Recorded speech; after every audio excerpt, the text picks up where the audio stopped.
दोस्तों, स्वागत है आपका इस एक नए वीडियो में जिसमें हम डिस्कस करेंगे कि क्या 2025 में भी आपके बिजनेस को वेबसाइट की नीड है या नहीं।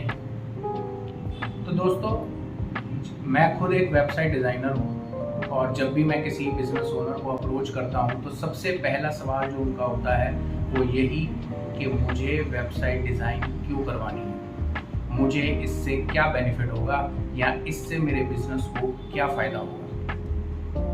उसके बारे में मैंने अपने एक्सपीरियंस पे कुछ 4 पॉइंट्स बनाए हैं जिसके ऊपर ये वीडियो है। पहला, ट्रस्ट एंड क्रेडिबिलिटी। देखिए, जब भी यूज़र किसी प्रोडक्ट या सर्विसेज के बारे में सर्च करता है तो वो सबसे पहले गूगल पे जाके उसको सर्च करता है या किसी सर्च इंजन पे जाके उसे सर्च करता है, और जैसे ही वो सर्च करता है उसके सामने काफ़ी सारी कंपनीज की वेबसाइट की लिस्ट आ जाती है। इमेजिन अगर इसमें आपकी भी एक वेबसाइट है तो उसका आप पे ट्रस्ट बिल्ड होता है। दूसरा, कंट्रोल ओवर योर ब्रांड। देखिए, हम जानते हैं कि सोशल मीडिया से भी आप अपने ब्रांड को प्रमोट कर सकते हैं, लेकिन वहाँ पे बहुत सारी रिस्ट्रिक्शंस हैं, रेगुलर आने वाली अपडेट्स हैं, और अगर आपने कोई भी गाइडलाइंस ढंग से फॉलो नहीं की तो किसी भी दिन आपका अकाउंट बंद हो सकता है। लेकिन वेबसाइट के केस में ऐसा नहीं है। आपका पूरा कंट्रोल वेबसाइट के ऊपर होता है। आप जब चाहें, जितना चाहें, जैसा चाहें कंटेंट उस पर पब्लिश कर सकते हैं। तीसरा, गूगल और एसईओ रैंकिंग्स। आपकी वेबसाइट अगर गूगल पे रैंक करती है तो वो आपके लिए एक एसेट के तौर पे काम करती है। ये देखा गया है कि ज़्यादातर यूज़र गूगल के फर्स्ट पेज के ऊपर जो पहले 5-7 वेबसाइट्स आती हैं उन्हीं के ऊपर अपना डिसीजन बना लेते हैं। तो अगर आपकी वेबसाइट यहाँ पे रैंक करती है तो उसका भी बेनिफिट आपको मिलता है। दोस्तों, चौथा और आखिरी point, sales and lead generation. देखिए, अगर आपका बिजनेस है तो उसकी कुछ टाइमिंग्स होगी।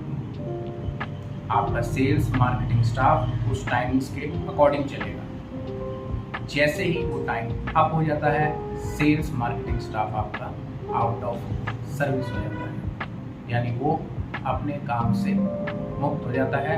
वो अगले दिन आके ही अपना काम फिर से शुरू करेगा। लेकिन वेबसाइट के केस में ऐसा नहीं है दोस्तों। वेबसाइट 24/7 चलने वाला आपका वो सेल्स रिप्रेजेंटेटिव है जो आपके सोते हुए भी काम करता है। वेबसाइट के ऊपर आपकी वेबसाइट का, आपके बिजनेस का एड्रेस होता है, आपका फ़ोन नंबर होता है, फॉर्म होता है, आपकी सर्विसेज होती हैं जो आपके सोते हुए भी, आपके बिजनेस में ना होते हुए भी आपके लिए सेल्स रिप्रेजेंटेटिव का काम करता है। अब ये तो पॉइंट्स हो गए कि हमें वेबसाइट क्यों बनवानी है। अगर वेबसाइट नहीं बनवानी हो तो उसके क्या कारण हैं? उसके कारण हैं, जैसे आप अभी रिसेंटली आपने अपना बिजनेस शुरू किया है और आप अभी उसके इंफ्रास्ट्रक्चर पर ही ध्यान देना चाहते हैं,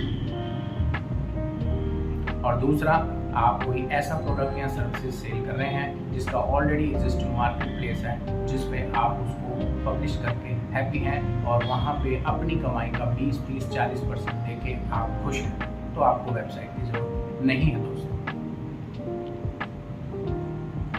फ्यूचर ऑफ वेबसाइट, ये एक बहुत ही इंपॉर्टेंट सवाल है दोस्तों। हमने वेबसाइट बनवा ली, लेकिन इसका फ्यूचर क्या है? जैसा कि आप जानते हैं, एआई और बहुत सारी और टेक्नोलॉजीज के आने से आज का ये युग एवरग्रीन, एवर फास्टिंग, अपग्रेडेड युग हो चुका है। आपकी वेबसाइट में भी एआई इंटीग्रेशन शुरू हो चुकी है। जो वेबसाइट आज से 5 साल, 7 साल, 10 साल पहले तक 15-15, 20-20 दिन, महीने में, 1.5 महीने में बनती थी, वो आज 2-2, 3-3 दिन में बनती हैं। और आने वाले समय में दोस्तों, यही वेबसाइट 2-3 दिन की बजाय 1 दिन या 1 घंटे में भी बन सकती है। गूगल असिस्टेंट या जेमिनी जैसे प्लेटफॉर्म आने से आपकी वेबसाइट को वॉइस नोट के जरिए जरिए या वॉइस कमांड के जरिए भी सर्च किया जा सकता है।